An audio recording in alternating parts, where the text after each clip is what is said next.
का स्वदेशी उत्पादन 70 लाख टन बढ़ाने के लिए 6 उर्वरक संयंत्रों का उद्धार किया जा रहा है।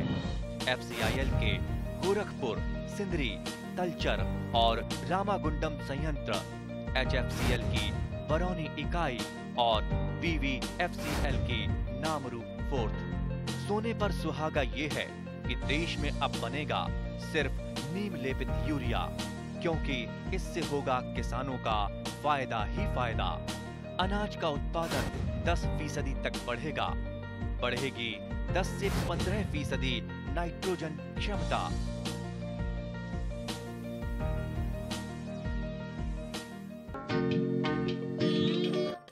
পশুপালন আৰু পশু চিকিৎসা বিভাগ অসম আৰু অসম পশুধন আৰু হাঁহ কুকুৰা নিগমৰ উদ্যোগত যোৱা 15 ফেব্ৰুৱাৰীৰ পৰা 17 ফেব্ৰুৱাৰীলৈ 3দিনীয়া কাৰ্যসূচীৰে খানাপাৰাৰ পশু চিকিৎসা বিজ্ঞান মহাবিদ্যালয় খেলপথাৰত অনুষ্ঠিত হয় পশুধন আৰু হাঁহ কুকুৰা মেলা 2023।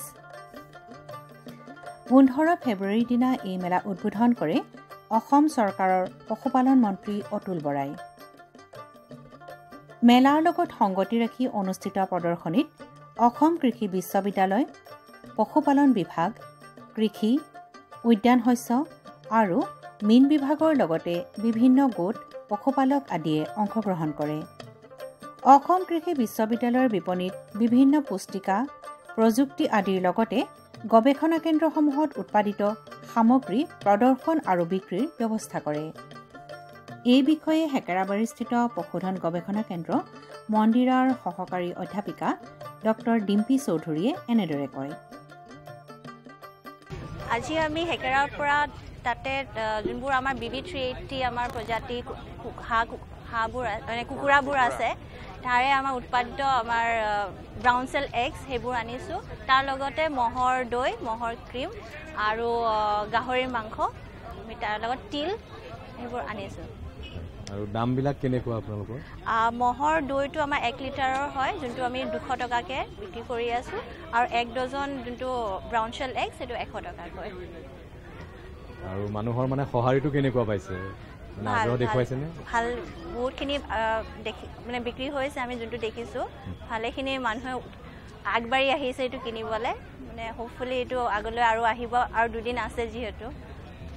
আৰু বজাৰত ধৰক এনেও মানুহে কণী কিনিবলৈ পায়, কিন্তু আপোনালোকৰ পেকিংবিলাকো খুব সুন্দৰ, বা দৈটো আপোনালোকে খুব ধুনীয়াকৈ আনিছে। আপোনালোকে নিজা ব্ৰেণ্ড নেম দিছে নহয় জানো? হয়, এইটো আমাৰ AU Select বুলি যোনটো আমাৰ অসম কৃষি বিশ্ববিদ্যালয়ৰ যোনটো ট্ৰেডমাৰ্ক, তাৰে আণ্ডাৰত এইটো আমাৰ ট্ৰেডমাৰ্ক এইটো কৰা হৈছে।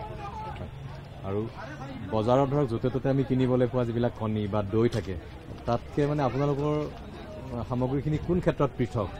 এইটোত একো আমাৰ একো পূৰা এডাল্টাৰেশ্যন নাই, পূৰা একদম পিয়'ৰ হয়। সেইকাৰণে সেইটো চাব গ'লে এইটো মানে বাকী যোনবোৰ দোকানত পোৱা যায় তাৰ কম্পেয়াৰিটিভলি এইটো কোৱালিটি ৱাইজ বহুতখিনি ভাল হয়, বিশুদ্ধ।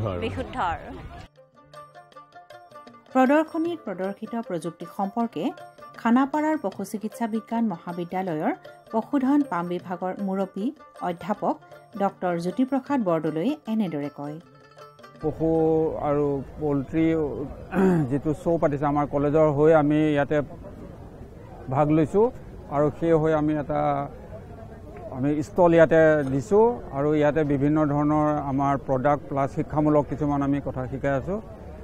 তাৰ প্ৰডাক্টৰ ভিতৰত ধৰক আমাৰ মাংস, তাৰপিছত কণী, গাখীৰ, দুগ্ধজাত প্ৰডাক্ট ভিতৰত দৈ, ক্ৰীম, পনীৰ, মাংসজাতীয় বস্তুৰ ভিতৰত নাগেট, চচেজ ইত্যাদি বিভিন্ন ধৰণৰ আমাৰ কলেজ বা আমাৰ যিটো পশু গৱেষণা কেন্দ্ৰ আছে তাত উৎপন্ন হোৱা বস্তু আমি ইয়াতে মাৰ্কেটিং কৰিছোঁ। আৰু লগতে আমি ৰাইজক আৰু এটা আমাৰ যিটো পচন সাৰৰ পৰা বনাই ভাৰ্মি কম্পোষ্ট বুলি কওঁ, বা পচন সাৰ, কেঁচু সাৰ বা পচন সাৰ আমি ধুনীয়াকৈ ৰাখিছোঁ। মানুহবিলাকৰ ভাল সঁহাৰি পাইছোঁ। আৰু সকলোতকৈ আমি এটা নতুন বিভাগ দেখুৱাই আমি এটা হাইড্ৰপনিক ছিষ্টেমত পানী, অকল মাটি নোহোৱাকৈ পানীৰ সহায়ত কেনেকৈ ঘাঁহ বা অন্য খেতি কৰিব পাৰি তাৰ এটা আমি উদাহৰণ ইয়াতে ৰাখিছোঁ। এই বস্তুটো আপোনালোকে দেখিছে, এইটো আমি হাইড্ৰপনিক ছিষ্টেমে আমি মাকৈ খেতি কৰিছোঁ। ইয়াতে অকল পানী স্প্ৰে টাইপত আমি পানী দিব লাগে আৰু এই খেতিটো এটা যেটো অৰ্গেনিক সিড বুলি কয় হেৰি অৰ্গেনিক সিড ভাল জাতৰ আমি গুটি ব্যৱহাৰ কৰিব লাগে আৰু সময় সময়ে পানী দিব লাগে আৰু এটা গ্ৰীণ ঘৰৰ ভিতৰত ৰাখি এটা মানে নিয়মিত তাপমানৰ ভিতৰত ৰাখিব লাগে আৰু এনেকে কৰিলে আমি 9-10 দিনৰ ভিতৰত আমি গৰু বা ছাগলীক খোৱাবৰ কাৰণে উপযুক্ত হৈ উঠে এইটো এটা ডাঙৰ কথা কি য'ত মানুহৰ অভাৱ মাটিৰ অভাৱ তাত তেনেকুৱা জেগাত এই পদ্ধতিৰে খেতি কৰি তেওঁলোকৰ গৰু ছাগলীক কিছু পৰিমাণে হ'লেও খাদ্যৰ যোগান ধৰিব পাৰে এই এটা ডাঙৰ হাইড্ৰপনিক সিস্টেম কিবা এনেকুৱা হিচাপ আছে নেকি যে কিমান মান মাটি কালিত বা কিমান মান কালিৰ কৰিলে আমি কিমান গাই গৰু খুৱাব পাৰিম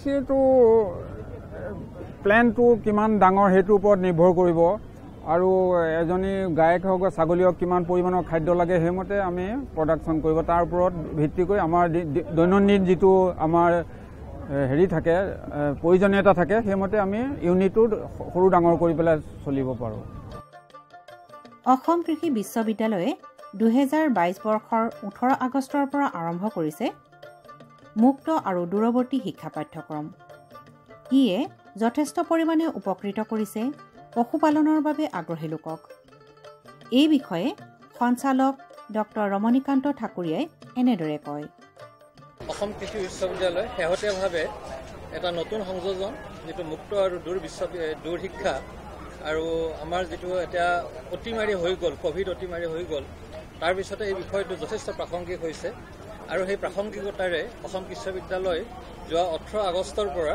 আমাৰ ইয়াৰ এইটো মুক্ত আৰু দূৰ বিশ্ববিদ্যালয়ৰ এই যেটো আহিছে 18 আগষ্টৰ পৰা এইটো মুকলি কৰা হৈছে বিশ্ববিদ্যালয়ত ইয়াৰ যেটো সঞ্চালকালয় আমাৰ বিশ্ববিদ্যালয় পশু চিকিৎসা মহাবিদ্যালয়ৰ আমাৰ চৌহদতে আছে আৰু আমি ইতিমধ্যে ইয়াক সামৰিছোঁ আমি আটাইকেইটা আমাৰ যেটো আমি কওঁ কলেজ বুলি কৈছোঁ আমাৰ কমিউনিটি সায়েন্স সমূহীয়া আমাৰ যেটো এই আছে কলেজখন মহাবিদ্যালয় আমাৰ কৃষি মহাবিদ্যালয় আমাৰ ভেটেৰিনাৰী কলেজ আৰু আমাৰ ফিচাৰী আমাৰ মীন মহাবিদ্যালয় আটাইবিলাকক আমি সংযোজিত কৰি মোটামুটিকৈ আমি 54টা 54 মানে কি তাৰ কোৰ্চ আমি ইয়াত ঠিক কৰিছোঁ আৰু এই কথা আমি এতিয়া কৃষকৰ মাজত নাইবা আমাৰ যিখিনি মানুহৰ উদ্দেশ্যে আমি এই কৰিছোঁ কোৰ্চকেইটা আমি বনাইছোঁ আমি সেইকেইটা এৰি দিবলৈ ওলাইছোঁ আৰু আমি এতিয়া শেহতীয়াভাৱে আমি আমাৰ বাতৰি কাকত আমাৰ বিজ্ঞাপন ওলাই গৈছে 4টা কোৰ্চৰ বিশেষকৈ আমাৰ এই 4টা কোৰ্চ হ'ল আমাৰ এটা হ'ল চাৰ্টিফিকেট কোৰ্চ আৰু হ'ল দশমীয়া আমাৰ প্ৰশিক্ষণ গতিকে চাৰ্টিফিকেট কোৰ্চৰ ভিতৰত আমাৰ দুটা আছে এটা হ'ল পশু চিকিৎসা বিজ্ঞান মহাবিদ্যালয়ৰ অন্তৰ্গত হ'ব বিষয়ক আৰু এটা হ'ল কৃষি বিষয়ক আৰু চাৰ্টিফিকেট কোৰ্চৰ ভিতৰত আমাৰ এটা আছে বায়ো ফাৰ্টিলাইজাৰ আমাৰ যেটো জৈৱ সাৰৰ তাৰ যেটো উদ্যমিতা বায়ো ফাৰ্টিলাইজাৰ এণ্টাৰপ্ৰিনাৰশ্বিপ ডেভেলপমেণ্টৰ কাৰণে এটা কোৰ্চ আছে এইটো আমাৰ 6মহীয়া কোৰ্চ আৰু আমাৰ পশু চিকিৎসা বিজ্ঞান মহাবিদ্যালয়ৰ আমি এটা কোৰ্চ লৈছোঁ আৰু গাহৰি পালন আৰু আমাৰ যেটো অশ্বমেধি কোৰ্চৰ ভিতৰত আমি এমহীয়া আমাৰ কৃষকক আৰু যিখিনি আমাৰ আজিকালি নতুন ডেকা ল'ৰা আহিছে এটা নতুন বিষয়ত আকৃষ্ট হৈছে এইটো হ'ল মাছৰুমৰ ওপৰত গতিকে মাছৰুমৰ আমি এটা এমহীয়া কোৰ্চ লৈছোঁ আৰু আমাৰ গাহৰি পালনৰ এতিয়া 10 দিনীয়া আমি এটা কোৰ্চ লৈছোঁ গতিকে এই আটাইবিলাক কোৰ্চৰ আমাৰ যেটো খৰচ এই খৰচটো যথেষ্ট কম আৰু এটো মুক্ত এইকাৰণে মুক্ত ইয়াৰ মানে কি তেওঁলোকৰ সদায় ক্লাছ কৰিব লগা অহা নাই তেওঁলোকে ঘৰত থাকিয়ে তেওঁলোকৰ সুবিধাজনক সময়ত এটা এই কোৰ্চ ক্লাছবিলাক কৰিব পাৰিব আৰু যেহেতুকে এটা এইবিলাক কাৰিকৰী বিষয় আৰু ইয়াত প্ৰশিক্ষণৰ প্ৰয়োজন হ'ব হাতে কামে কিছুমান কামৰ প্ৰয়োজন হ'ব আৰু তাৰে কাৰণে আমি ব্যৱস্থা ৰাখিছোঁ মোটামুটিকে মুক্ত আৰু দূৰ শিক্ষা ব্যৱস্থাত যিবিলাক কোৰ্চ দিয়া হয় প্ৰায় 25% কোৰ্চ আমাৰ ইয়াত দিয়া হয় বিশেষকৈ কাৰিকৰী বিষয়ক যেটো স্কিল হিচাপত দিয়া হয় আৰু বাকিখিনি আমাৰ যিখিনি ক্লাছ হিচাপত দিয়া যায় আৰু আমাৰ ইয়াৰ ভিতৰত কণ্টেক্ট ক্লাছ থাকিব আৰু আমাৰ তেওঁলোকে ঘৰত থেকে কৰিব লাগিব আৰু কোন সময়ত তেওঁলোকক ক্লাছ লাগিব যিখিনি ল'ৰা ছোৱালী ইয়াত এই হ'ব আমাৰ বিষয়ত তেওঁলোকৰ অন্তৰ্ভুক্তি হ'ব, তেওঁলোকৰ নিজৰ সুবিধামতে সময়বিলাক হ'ব আৰু সেইমতে তেওঁলোকৰ কোনো কামত ক্ষতি নোহোৱাকৈ আমি কোৰ্চবিলাক দিবলৈ প্ৰয়াস কৰিছোঁ। গতিকে আমাৰ এডভাৰটাইজ বিজ্ঞাপন ওলাই গ'ল, যথেষ্ট ধৰণৰ আমি সঁহাৰি পাইছোঁ। অহা আমাৰ 9 মাৰ্চত আমি এই কোৰ্চটো মুকলি কৰাৰ আমাৰ কথা আৰু হয়তো ৰাইজৰ সঁহাৰিয়ে আমাক যথেষ্ট উৎসাহিত কৰিব আৰু আমি আগবাঢ়ি আছোঁ ৰাইজৰ স্বাৰ্থত। প্ৰদৰ্শনীতেই আমি লগ পাইছিলোঁ এগ্ৰিকালচাৰ স্কিল কাউন্সিল অৱ ইণ্ডিয়াৰ বিষয়া নিৰুদ চক্ৰৱৰ্তীক। তেওঁ কাউন্সিলৰ কাম কাজ আৰু ইয়াৰ পৰা পাব পৰা সুবিধাৰ বিষয়ে এনেদৰে কয়। বৰ্তমান আমি এই অসম পশুধন আৰু হাঁহ কুকুৰা মেলাত আমি এই প্ৰদৰ্শনী দিছোঁ। Agriculture skill council of India ভাৰতবৰ্ষৰ ministry of skill development and entrepreneurship ডিপাৰ্টমেণ্টৰ এটা ছেক্টৰ স্কিল কাউন্সিল হয়। আমাৰ মেইন কাম হ'ল যে আমাৰ যিখিনি ফাৰ্মাৰ্ছ বা ফাৰ্ম লেবাৰাৰ্ছ বা যিখিনি ৱৰ্কাৰ্ছ আছে তেওঁলোকৰ দক্ষতাটো বৃদ্ধি কৰা, যাতে তেওঁলোকে উৎপাদনমুখী কামত নিজকে নিয়োগ কৰি পেলাই নিজৰ লগতে আৰু আন 10জনৰো তেওঁলোকে আৰ্থিক ব্যৱস্থা টনকিয়াল কৰিব পাৰে। আৰু ইয়াৰ বাবে আমি মেইনলি আমাৰ agriculture skill council of India অকল মানে ধৰক এগ্ৰিকালচাৰ ছেক্টৰটোতে নহয়, তাত এলাইড যিখিনি ছেক্টৰ যেনেকৈ হাঁহ কুকুৰা পালন বা আপোনাৰ ধৰক ডেইৰী ছেক্টৰতো যিবিলাক আমাৰ ট্ৰেইনিং মডিউল আছে, এইবিলাক অলৰেডি এই মডিউলবিলাক আমাৰ নেশ্যনেল স্কিল কোৱালিফিকেশ্যন ফ্ৰেমৱৰ্কৰ আণ্ডাৰত বনোৱা কোৱালিফিকেশ্যন। আৰু ইয়াৰ জৰিয়তে এই গোটেই আমাৰ কোৱালিফিকেশ্যনবিলাকত এটা এণ্টাৰপ্ৰেনাৰশ্বিপ মডিউল তাত এম্বেডেড কৰা আছে, তাৰ লগত ডিজিটেল লিটাৰেচিখিনি আছে। গতিকে আমি বিচাৰোঁ যে আমাৰ যিখিনি ফাৰ্মাৰ্ছ আছে তেওঁলোকৰ যিখিনি স্কিল সেইখিনি আকৌ আপগ্ৰেড হ'ব লাগে। আৰু দ্বিতীয় কথা হ'ল যিখিনি আমাৰ ৰুৰেল ইউথ আছে, যিখিনি আমাৰ আনএমপ্লয়ড ডেকা ল'ৰা ছোৱালী আছে, তেওঁলোকে আহি এই স্কিল দক্ষতা চাৰ্টিফিকেট লৈ গভৰ্ণমেণ্ট অফ ইণ্ডিয়াৰ বিভিন্ন সুযোগ সুবিধা তেওঁলোকে ল'ব পাৰে আৰু তেওঁলোকে বেংকৰ পৰা বিভিন্ন লোন লোৱাটো সুবিধা হয়। আৰু তাৰ লগতে আৰু এটা ক'ব বিচাৰিছোঁ, আমাৰ যিখিনি MSME বা যিখিনি মানে আমাৰ কোম্পানী আছে বা যিখিনি অৰ্গেনাইজেশ্যন আছে, বিশেষকৈ তাত কোঅপাৰেটিভ ছ'চাইটিও হ'ব পাৰে বা আপোনাৰ FPCও হ'ব পাৰে। যে এই FPCবিলাকো তেওঁলোকে যিখিনি মানুহ নিয়োগ কৰে, চৰকাৰৰ এটা স্কীম আছে নেশ্যনেল এপ্ৰেণ্টিছশ্বিপ প্ৰমোশ্যন স্কীম। এই এপ্ৰেণ্টিছশ্বিপ প্ৰমোশ্যন স্কীমৰ জৰিয়তে তেওঁলোকে মানুহখিনিক ডাইৰেক্ট এমপ্লয়মেণ্ট নিদিও এটা এপ্ৰেণ্টিছ হিচাপে ল'লে তেওঁলোকে এটা বহুত চৰকাৰে তেওঁলোকক এটা মানিটৰী এটা হেল্পো কৰে তাৰ কাৰণে সেই অৰ্গেনাইজেশ্যনটোক। আৰু যিগৰাকীয়ে এপ্ৰেণ্টিছ তেওঁ কৰিব তেওঁৰ এটা সুবিধা হৈ গৈছে, তেওঁ লাৰ্ণিং এণ্ড আৰ্নিং দুটা কথা একেলগে তেওঁ কৰিব পাৰে বিভিন্ন ছেক্টৰত। আৰু যদিও ইয়াতে আমি ইণ্ডাষ্ট্ৰিয়েল আমি এপ্ৰেণ্টিছৰ কথা কৈছোঁ, এইটো ইণ্ডাষ্ট্ৰি বুলি কোৱাৰ লগে লগে ডাঙৰ আমি টাটা বিৰলাৰ ইণ্ডাষ্ট্ৰি কোৱা নাই, আমাৰ যিখিনি মাৰ্জিনেল বা আমাৰ যিখিনি মিডিয়াম ছেক্টৰ যিখিনি ইণ্ডাষ্ট্ৰি আছে বা এগ্ৰ'বেছ যিখিনি ইণ্ডাষ্ট্ৰি, আজি ফাৰ্টিলাইজাৰে কওক বা পল্ট্ৰি ফিডিঙৰ কথা কওক বা পল্ট্ৰি ইণ্ডাষ্ট্ৰীয়ে কওক বা ডেইৰী ইণ্ডাষ্ট্ৰী কওক, এইবিলাকত তেওঁলোকে এই এপ্ৰেণ্টিছশ্বিপ লৈ পেলাই অৰ্গেনাইজেশ্যনটো উপকৃত হ'ব পাৰে আৰু যিজন কেণ্ডিডেট কাম কৰিব তেওঁলোকো তাত কাম কৰি উপকৃত হ'ব পাৰে। গতিকে আমি আশা ৰাখিছোঁ ভৱিষ্যতে আমাৰ উঠি অহা ডেকা চামখিনি আমাৰ এই এগ্ৰিকালচাৰ স্কিল কাউন্সিলৰ লগত জড়িত হওক। আমাৰ ট্ৰেইনিংবিলাক আমি ডাইৰেক্ট নিদিওঁ, কিন্তু আমাৰ লগত এমপেনেল এনেকুৱা ট্ৰেইনিং চেণ্টাৰ আছে, যেনেকৈ আমাৰ associated T and agro' management service, তেওঁলোকৰ তাত যথেষ্ট ইকুইপমেণ্ট বা এনেকুৱা ফেচিলিটি আছে, প্ৰেক্টিকেল শিকিব পাৰে। এছএনচিভ এডুকেট, এনেকুৱা মেধাৱী ফাউণ্ডেশ্যন, এনেকুৱা বিভিন্ন ধৰণৰ ট্ৰেইনিং পাৰ্টনাৰ আমাৰ লগত সংগঠিত হৈ আছে আৰু তেওঁলোকৰ জৰিয়তে ট্ৰেইনিংবিলাক দিয়া হয়। প্ৰদৰ্শনীত আমি দেখিছিলোঁ কৃত্ৰিম প্ৰজননৰ ফলত জন্ম হোৱা মহ। এই বিষয়ে পশু চিকিৎসা বিষয়া ডাক্তৰ হিতেশ পাঠকে এনেদৰে কয়। আমাৰ হাৰিভাঙাৰ গাঁৱৰ পৰা এজনী কৃত্ৰিম প্ৰজননৰ দ্বাৰা হোৱা মহজনী আনিছোঁ প্ৰদৰ্শনীৰ বাবে। এই মহজনীৰ বয়স হৈছে 14 মাহ আৰু এতিয়া আমি যদি কৃত্ৰিম প্ৰজনন কৰি তেনেকুৱাকৈ মহৰ মাইকী পোৱালি জন্ম দিব পাৰোঁ, তেতিয়াহ'লে মহৰ গাখীৰৰ প্ৰডাকশ্যনটো যথেষ্ট পৰিমাণে বেছি হ'ব। ইনডাইৰেক্টলি আৰ্থিক দিশত সেই মহ পালকজনে লাভালাভটো বেছি হ'ব। যিহেতুকে মহৰ গাখীৰৰ উৎপাদন আমাৰ অসমত যথেষ্ট কম, সেইকাৰণে আমাৰ যদি বিভাগীয় তৰফৰ পৰা আমি ফ্ৰজেন চিমেণ্ট ষ্ট্ৰ মহৰ আনিব পাৰোঁ আৰু এনেকৈ যদি আমি এয়াই কৰি মহৰ পোৱালিৰ সংখ্যা বৃদ্ধি কৰিব পাৰোঁ, তেতিয়াহ'লে আমাৰ মহৰ গাখীৰৰ অধিক উৎপাদন হ'ব আৰু ফলস্বৰূপে মহ পালকসকলে যথেষ্ট পৰিমাণে আৰ্থিক দিশত লাভৱান হ'ব। মেলাতেই আমি লগ পাইছিলোঁ এগৰাকী প্ৰগতিশীল পশুপালক দীপাংকৰ শৰ্মাক তেওঁৰ বিপণীত। শ্ৰী শৰ্মাই বৰ্তমান বছৰি 15 লাখ টকা উপাৰ্জন কৰি আহিছে। মই পশুধন মানে প্ৰথমৰ পৰাই 2019 চনৰ পৰা এই মেলাত মই অংশগ্ৰহণ কৰিছোঁ।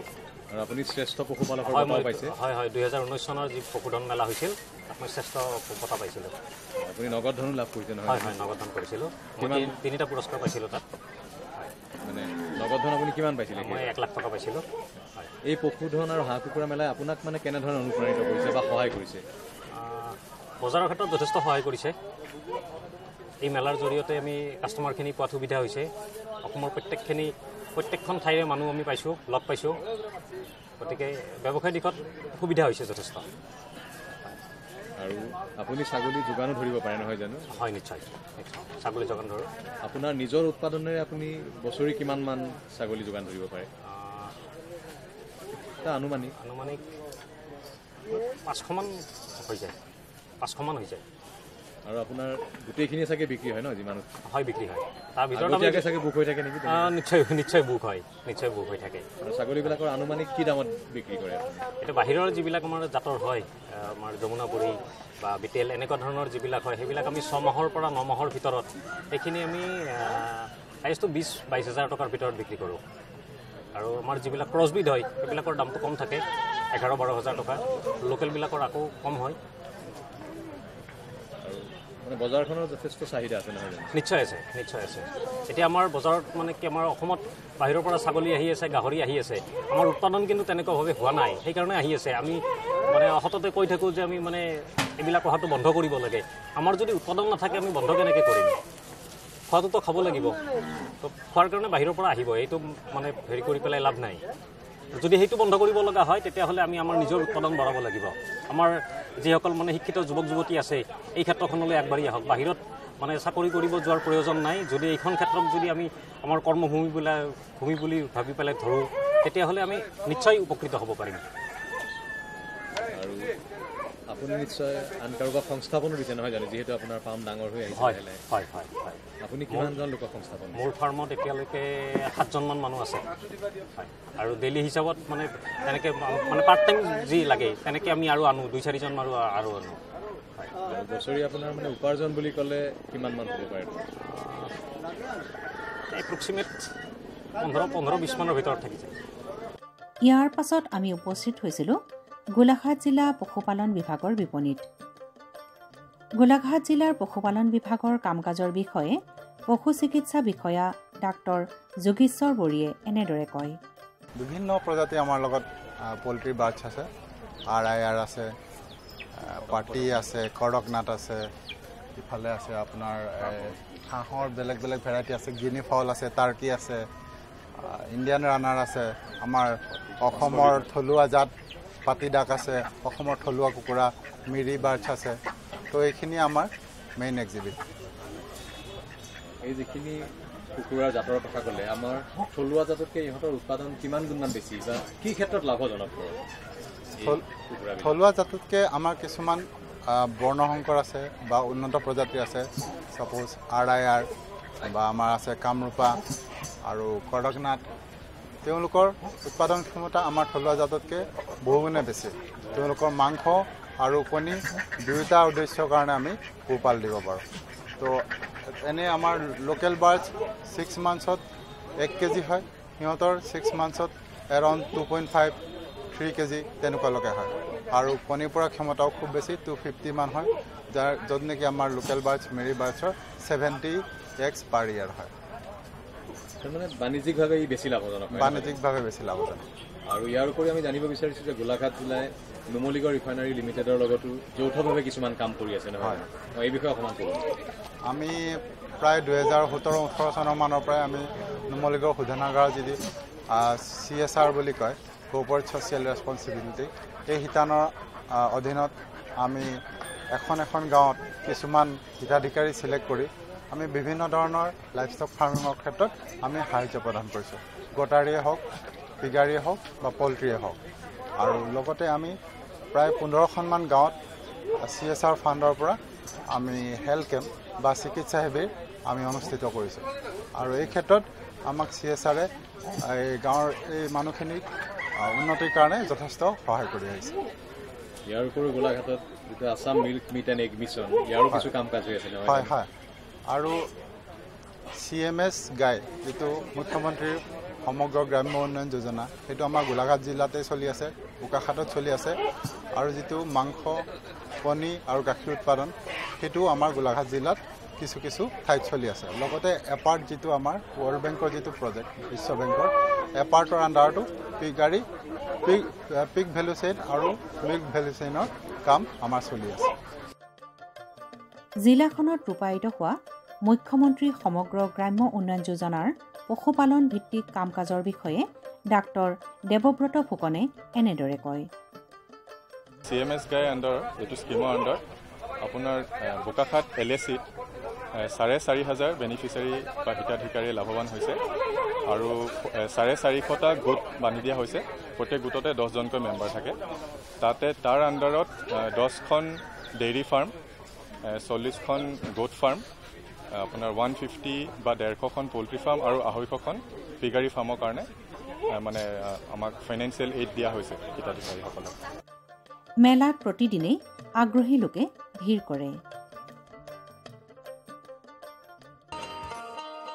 किसान भाइयों गांठ बांध लो, गांठ बांध लो, बहुत है काम की समृद्धि के पैगाम की।